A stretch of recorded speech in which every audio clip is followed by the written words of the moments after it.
बिस्मिल्लाहिर्रहमानिर्रहीम। मैं सबसे पहले अपने कायद इमरान खान साहब को मशकूर हूँ, जिन्होंने एक पॉलिटिकल वर्कर को इस ओहदे के लिए नामजद किया है। मैं अपने तमाम दोस्त जितने भी हमारे कोलीग्स हैं, जो भी हमारे PTI के, हम सिंधी ये सुन्नी इत्तेहाद कौंसिल के ये जो लोग हैं, हम एक अपना भरपूर किरदार अदा करना चाहते हैं। जैसे डोगर साहब ने कहा है कि 2 दिन से हमने उनको इन रूल्स के मुताबिक, आइन के मुताबिक बताया कि ये जो इजलास कर रहे हैं हाउस मुकम्मल नहीं है। उस पर मैंने ये भी बताया कि आर्टिकल 25 कॉन्स्टिट्यूशन का, प्लस ये बताया उनको कि अगर कोई उन 27 मेंबर में से कोई आ जाएगा तो वो इलेक्शन नहीं लड़ेगा तो उसका राइट इन्फ्रिंज हो जाएगा। मगर क्योंकि वो मेंटली प्रिपेयर्ड थे और उन्होंने कर दिया।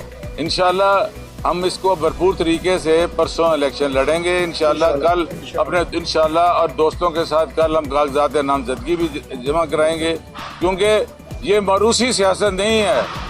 मेरा कोई बाप दादा कोई वजीर या नहीं सफ़ीर नहीं रहा है। ये PTI का कमाल है कि जिन्होंने सुन्नी इत्तेहाद कौंसिल के इश्तराक से मुझे उम्मीदवार बनाया है। और इंशाल्लाह आपको परसों इंशाल्लाह हम बड़े अच्छे अंदाज में, जमहूरी अंदाज में भरपूर तरीके से ये इलेक्शन लड़ेंगे। शुक्रिया। आपके ख्याल में अब तक जिस तरह स्पीकर और डिप्टी स्पीकर का इंतखाब हुआ है वो गैर आईनी और गैर कानूनी समझते हैं आप? नहीं, गैर कानूनी नहीं। जब हाउस कंप्लीट नहीं है तो आप उसको कैसे जस्टिफाई करते हैं? और आपके आउटगोइंग स्पीकर साहब ने खुद कहा है कि उनका एक आईनी हक है, उनको करना चाहिए था। ये लफ्ज़ कह देना कि द मैटर इज सब जुडिस हमारे लिए काफ़ी नहीं है। हम ये नहीं चाहते कि डेमोक्रेटिक प्रोसेस चलना चाहिए, but we reserve the right कि इनके जो हमारे पास आ जाएगा, we can take up this issue in the court of law also. Nadeem Qureshi साहब हमारे वज़ीर आला के उम्मीदवार थे। मैं चाहूँगा वो भी थोड़ी सी बात करें। पॉलिटिकल वर्कर हैं हमारे सीनियर। इधर आए नदीम साहब, इधर आ जाए, इधर आ जाओ, इधर मेरे साथ आए, चलो इधर आ जाओ, चलो। अब बिस्मिल्लाहिर्रहमानिर्रहीम। सबसे पहले तो मैं अपने कायद इमरान खान साहब का, पाकिस्तान तहरीक इंसाफ की तमाम लीडरशिप का शुक्रिया अदा करता हूँ कि उन्होंने मुझे कंसिडर किया इतने आम ओहदे के लिए। लेकिन कंसेंसस से फैसला राना आफ्ताब साहब के बारे में हो गया और मैं इसको बड़ा खुशाइन समझता हूँ। राना साहब एक बहुत बड़ा नाम है पार्लिमानी सियासत का, और हम कोशिश पूरी करेंगे कि इनके शाना बाशाना चलते हुए पार्टी के इस फैसले को सही साबित करने के लिए पूरी जद्दोजहद करें।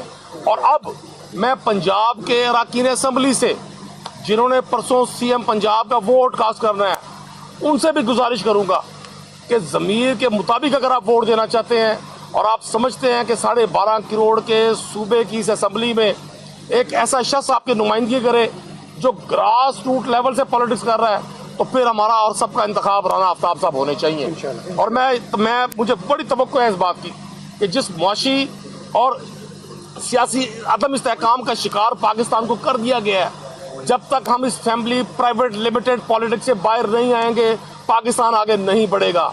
मौजूदा हालात में जो कुछ हमारे साथ हुआ वो सारा मीडिया जानता है, पूरा पाकिस्तान जानता है। लेकिन मैं खराज तहसीन पेश करता हूँ पाकिस्तान के उन 3.5 करोड़ लोगों को जिन्होंने 8 फरवरी को अपने वोट से ये बात साबित कर दी कि वो इस एग्जिस्टिंग सिस्टम के खिलाफ हैं और इमरान खान के साथ हैं। अगरचे 9 फरवरी और उसके बाद आज तक जो कुछ होता रहा वो भी मौरख लिखेगा स्याह लफ्ज़ों से। डोगर साहब ने और राना साहब ने जो बात की, मैं थोड़ा सा 1 मिनट मजीद लूँगा। देखें, आज पाकिस्तान का वो वोटर जिसने 2018 में अपना वोट कास्ट नहीं किया था, नौजवान था, और 2024 में उसका वोट बना, उस नौजवान ने 8 फरवरी को अपना वोट पूरे विश और पूरी ख्वाहिश के साथ पाकिस्तान तहरीक इंसाफ के कैंडिडेट्स को दिया। उसके वोट के साथ जो खिलवाड़ किया गया, जिस तरह से फॉर्म 45 और 47 का इस्तेमाल किया गया, मेरे लिए बड़ी अफसुर्दगी है कि आज हमारे जो दोनों कुलीग बतौर स्पीकर और डिप्टी स्पीकर मुंतखब हुए हैं, वो आम इंतखाबात में अपनी सीट से हारे हैं। ये फॉर्म 47 की पैदावार है। इससे बड़ा जुर्म, जुल्म, ज्यादती सियासत के साथ, जमहूरियत के साथ, आइन के साथ, पार्लिमानी निज़ाम सियासत के साथ नहीं हो सकती। आपका बहुत शुक्रिया। स्पीकर तो आपके अपने थे, फिर आपकी क्यों नहीं सुनी गई? नहीं जनाब, देखें, جو स्पीकर जो थे उनको उन्होंने कहा, उन्होंने रूलिंग भी दे दी परसों शाम कि ये जो है उनका उन 27 मेंबरों का एक आईनी हक है। तो आज भी उन्होंने कहा कि मैं उनको यहाँ तलब नहीं कर सकता, मैंने ये रूलिंग दे दी है, इस पर अगर अमल दरामद नहीं होता है जो मेरी डायरेक्शन है, जिनका एक बुनियादी राइट है, तो इस पे हम इसको इशू को, क्योंकि हम उनको ये नहीं कहना चाहते थे, कल आपने कहा था ना थी ये तो भाग गए हैं, ये जो आए नहीं है, तो इसलिए हमने ये फील्ड ओपन नहीं छोड़ी, मगर we reserve the right to move in the competent court of law. इसके खिलाफ जब ये फाइनल हमारा चीफ मिनिस्टर का हो जाएगा, तो हम अभी भी कहते हैं the house is still not complete, क्योंकि 27 मेंबर भी, उन 27 में से कोई भी कह सकता है कि मैं उम्मीदवार हूँ। जैसे हमारे असलम इकबाल साहब थे, हमारे वो डिक्लेयर्ड कैंडिडेट थे, मगर उन्होंने उसको इस तरीके से किया है, वो आ नहीं सके हैं। तो उसके बाद पार्टी की क़यादत ने मेरे पे ये जिम्मेदारी दी है। अल्लाह ताला मुझे हिम्मत दे कि मैं इस जिम्मेदारी को हासिल। साहब ये बता दें कि आपका अपोजिशन लीडर कौन होगा पंजाब? इसका फैसला भी मुशावरत से बाद में करेंगे। Thank you sir. Aslam Iqbal साहब जो है ना, हमें यही कहा था उनको कि इनको पेश किया जाए, वो हमारे राब्ते में नहीं है। अगर वो आया किसी के पास है तो उनको पेश करें, और हमने क्योंकि जितनी देर ओथ नहीं हो जाता उनका प्रोटेक्शन ऑर्डर नहीं